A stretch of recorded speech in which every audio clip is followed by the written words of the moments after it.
Hello বন্ধুরা, শুভ সকাল সবাইকে। আশা করছি তোমরা সবাই ভালো আছো, আর আমিও খুব ভালো আছি।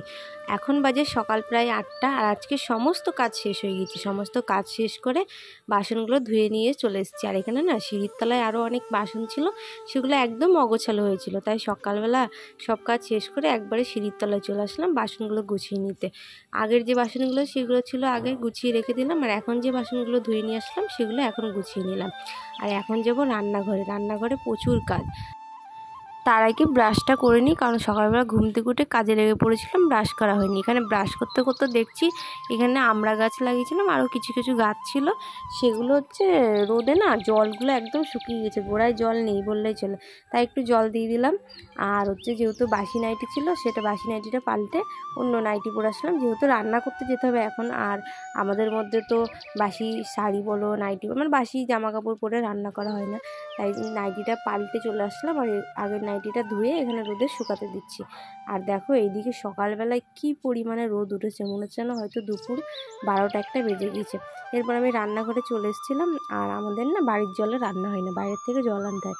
তাই মা ডামে করে জল এনে রেখে দিয়েছিল, হাঁড়িতে পরিমাণ মতো জল দিয়ে নিলাম। গ্যাসে ভাতটা বসিয়ে দিয়েছি, আর এখানে চালটা ধুয়ে হাঁড়িতে দিয়ে দিলাম। আর এখানে কেটে রেখেছিলাম টমেটো, আর ডাল ভেজে দিয়েছিলাম। আর দেখলাম কি গাছে বেগুন আছে নাকি, তাই দেখছিলাম। দেখলাম না, গাছে বেগুন নেই। একটা ছোট্ট পাড়া পেয়েছি জানো তো, আজকে শনিবার তো, তাই আমাদের বাড়িতে নিরামিষ। আর নিরামিষ তরকারিতে একটু বেগুন না দিলে জানোই তো কেমন লাগে। অবশ্য আমাদের বাড়িতে সবার বেগুনে অ্যালার্জি, তবুও কিছু করার নেই, নিরামিষ রান্না করতে গেলে একটু বেগুন দিলে স্বাদ লাগে খেতে। এখানে কলাই ডালের বড়িগুলো ভেজে নিলাম। আর এখানে সমস্ত সবজি কেটে কড়াই দিয়ে দিয়েছি ভাজতে। আর এদিকে চলে এসেছিলো আমি ডাল বাটতে, বললাম না আজকে ডালের বড়া হবে, তাই বড় একখান শিলনোড়া নিয়ে বসে গেছি। কারণ এইটা না প্রচুর ভারী, তাই মানে আমার শাশুড়ি মা এটা ওঠানো নামানো করতে অনেক কষ্ট হয়, ওনার পায়ে ব্যথা। তাই ছোট্ট একটা শিলনোড়া আছে, ওটাতেই সবসময় মশলা করে রান্না করা হয়। আর এটা হয়তো বেশি কিছু রান্না করতে গেলে তখন এটাতে মশলা করা হয়। তাই আজকে যেহেতু ডাল বাটবো, অনেকটাই ডাল আছে, আর ডাল না ভিজিয়ে রাখলে তখন অনেকটা হয়ে যায়, আগে মনে হয় কি অল্প। তাই ডালটা নিয়ে আমি এই শিলের উপর চলে আসলাম বাটতে। তো একে একে সব ডালগুলো ধুয়ে শিলের উপর তুলে নিয়েছি, আর তুলে নিয়ে এখন বাটতে বসে গেছি। শিলনোড়া এত ভারী মনে হচ্ছে নড়াতে পারছি না। তো দেখতে পাচ্ছ ডালগুলো আমার এদিকে বাটা হয়ে গেছে। আর বড়া করব তো ডালে, তাই খুব একটা মিহি করতে হয়নি, কোনো রকম বেটে নিয়েছি। বেটে নিয়ে এটা শিল থেকে পুরোপুরিভাবে তুলে নেব।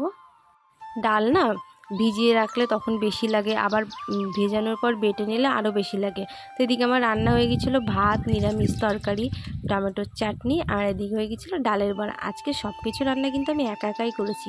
রান্না করার পর চলে এসেছিলাম কলতলায়, রান্না করে কিছু বাসন ছিল সেগুলো ধুয়ে নিতে, কারণ বাসনগুলো পড়ে থাকলে পরে আবার সেই ধুতে হবে, একসাথে অনেকগুলো হয়ে যাবে। তাই আগেই রান্না করে বাসনগুলো ধুয়ে নিলাম।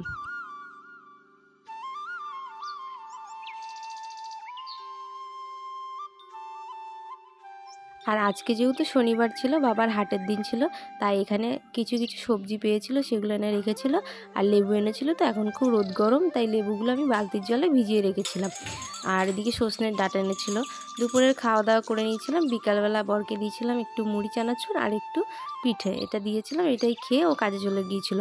আর পরে আর কোনো ভিডিও করা হয়নি, এটা ছিল রাত্রের ভিডিও। আজকে রাতে সিদ্ধ ভাত করব। দেখলে তো পেঁপে, আলু আর কুমড়ো সিদ্ধ দিয়েছি। তো সিদ্ধ ভাত খাবো রাত্রেবেলা। আর বাবার জন্য রুটি করা হয়েছে, রুটিটা করে আমি ঘরে রেখে এসেছি। তো আলু, পেঁপে, কুমড়ো সব ধুয়ে একেবারে চালের মধ্যে দিয়ে বসিয়ে দেবো।